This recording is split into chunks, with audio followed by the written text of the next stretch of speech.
Gue mau bacain pengalaman horor salah satu followers gue. Kalian harus nonton sampai habis karena ini bener-bener bikin gue merinding. Oke.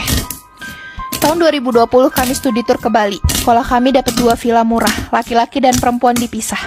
Habis sholat maghrib kami makan, setelah itu kami masuk ke ruangan masing-masing karena sudah pukul 8. Di situ teman aku namanya Rio ngajak kami cerita-cerita. Karena saking serunya sudah pukul 10.30 ruangan terasa dingin. Rio masih mau cerita padahal yang punya villa udah bilang, "Adek-adek, kalau di villa ini malam ini ngomongnya jangan terlalu berisik ya. Saya cuma gak mau nanti ada yang iseng." Di kamar ini ada 13 laki-laki.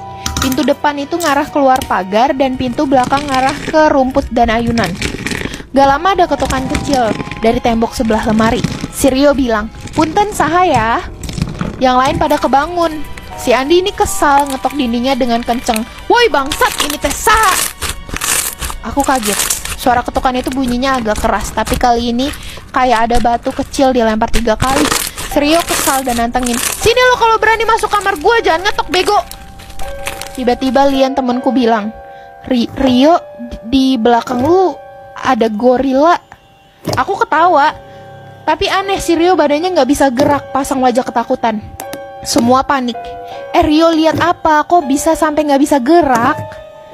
Kita semua fokus ke arah yang dilihat Rio. Asli di situ kebentuk badan hitam gede, kepalanya kayak reok. Aku langsung terima kalau itu iblis yang pertama kali aku lihat. Ternyata bukan aku aja yang lihat, tapi semua temanku lihat.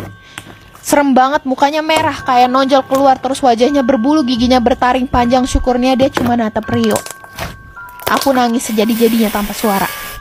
Gak lama mataku ngeblur, kepala pusing, akhirnya aku pingsan. Pas bangun aku lihat jam bergerak melawan arah. Di situ hidung aku mimisan. Tiba-tiba ada bocah pakaian baju putih, rambutnya lurus berponi, bercucuran darah dari ujung kepala sampai baju, mukanya rata. Seruangan bau amis darah.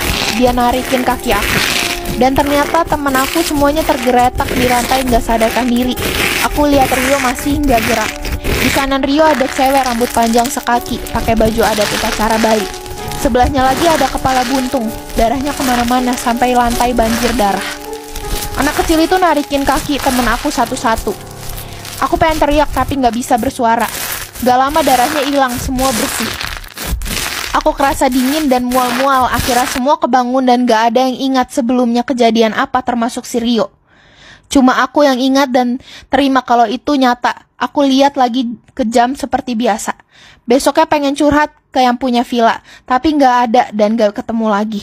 Aku cuma bisa diam merenung trauma. Pengen cerita kortu, tapi takutnya dikira ngadi-ngadi. Bener nggak? Kalau mau nebang pohon itu harus izin dulu. Apalagi pohon yang udah lama banget, udah tua banget. Ini ceritanya Kak Feby yang kerasukan massal di sekolahnya perkara nebang pohon yang udah tua. Aku mau cerita pengalaman aku, tapi ini udah lama banget, tahun 2017. Pas aku sekolah di Santani, Jayapura, Papua. Aku sekolah di salah satu sekolah di Papua, SMK. Lanjut aja ya Kak, di sekolah aku itu ada pohon besar banget, tepatnya di tengah sekolahku. Yayasan berencana untuk menebang pohon itu dari dulu, tapi nggak bisa, nggak tahu kenapa. Pas sudah ditebang, kejadian aneh mulai terjadi Kak. Waktu itu sekolah aku ada bangun ruangan kelas gitu. Setelah proses pembangunan selesai, banyak banget yang kerasukan. Dari adik-adik, teman-teman yang beda jurusan, teman kelas aku, sampai aku sendiri pun merasakannya. Itu pertama kali aku kerasukan. Kejadiannya sampai 1 minggu Kak. Dan semua panik. Semua murid, guru panik, takut terjadi apa-apa. Awalnya aku kerasukan, aku sedang duduk di meja depan. Sedangkan teman-teman yang lainnya sedang di belakang kelas main HP. Posisinya sedang istirahat Kak. Aku menulis-nulis gitu di buku. Tapi tiba-tiba aku merasa ada hawa panas di telinga aku. Dan aku tiba-tiba aja nangis dengan kencang. Semua teman-temanku panik dan manggil guru agama untuk bacain doa. Waktu di perjalanan ke ruang guru, kata teman aku sempat ingin loncat dari lantai 2. Dan teman-teman aku sempat bilang kalau aku teriak-teriak dan berkata, "Kenapa kalian hancurkan rumahku? Salah aku apa sama kalian?" Dan yang merasukin aku itu namanya Lita, kalau nggak salah Kak. Dan si Lita ini ngajak temen-temennya, makhluk halus itu, musik semua siswa karena rumahnya pohon besar ditebang tanpa dibacain doa sebelumnya. Si Lita ini minta untuk dilakukan sesuatu agar dia tidak mengganggu murid-murid sekolah. Syaratnya itu pohonnya itu didoain dan minta maaf ke Lita dan teman-temannya. Singkat cerita, pihak yayasan melakukan acara doa-doa dan menitip pesankan untuk membaca doa setiap masuk ataupun keluar kelas. Setelah itu tidak ada kejadian aneh lagi semenjak itu. Ini mengapa kamu gak boleh ketiduran waktu maghrib? Aku mahasiswa rantau di salah satu daerah di Jawa. Hari Jumat selalu jadi hari yang paling capek buat aku, karena aku punya 4 kelas yang berurutan dari jam 8 pagi. Selesai kelas, aku pasti langsung pulang ke kosan. Waktu udah menunjukkan pukul 5. Sudah menjelang maghrib. Di sini azan maghrib jam 5:30 sore. Jadi jam-jam segini udah berasa redupnya matahari. Sampai di kosan aku bersih-bersih dan langsung istirahat. 10 menit lagi maghrib. Aku gak boleh ketiduran, kataku dalam hati. Aku cuma bisa lihat Instagram sambil tidur-tiduran. Tapi tiba-tiba semuanya gelap. Gak sadar ternyata aku tertidur. Lampu kamar kos belum nyala dan ini sudah gelap. Di luar terdengar suara azan maghrib. Aku sudah mau bangkit dan pergi berwudu, tapi rasa badan lemas, tidak ada tenaga untuk bergerak. Aku memutuskan untuk mendengarkan suara azan hingga selesai. Tiduran di kasur tanpa menggerakkan badanku sedikit pun. Setelah azan berhenti berkumandang, badanku masih lemas, gak kuat untuk bergerak. Dan saat itu juga sosok itu muncul di depan mukaku. Dekat, sangat dekat.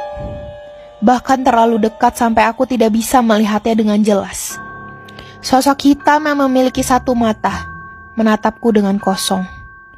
Aku tidak bisa melihatnya bentuknya dengan jelas, karena dia benar-benar ada di depan wajahku, di depan mataku. Aku masih tidak bisa bergerak. Kali ini aku berusaha hanya untuk mengangkat 1 tanganku, tapi tidak bisa. Terasa berat seperti seluruh badanku ini ditindih oleh sesuatu. Mata itu masih tetap menatapku dengan kosong. Kali ini aku cuma bisa istighfar dan menyebut nama Tuhanku. Aku ingin memejamkan mataku tapi tidak bisa. Aku benar-benar pasrah. Kakiku mulai terasa dingin, kamar ini semakin gelap. Entah mengapa, berapa lama aku ada di posisi seperti itu, dengan tatapan dingin itu? Ia memutuskan untuk pergi dengan cara yang paling mengerikan. Ia menarik wajahnya ke atas kepalaku dan menghilang dari penglihatanku. Seperti tadinya ia ada di depan wajahku dan pergi meninggalkanku.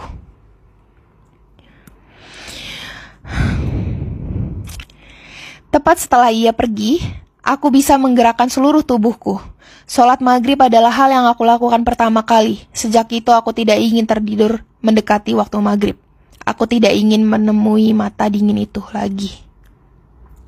Merinding coy.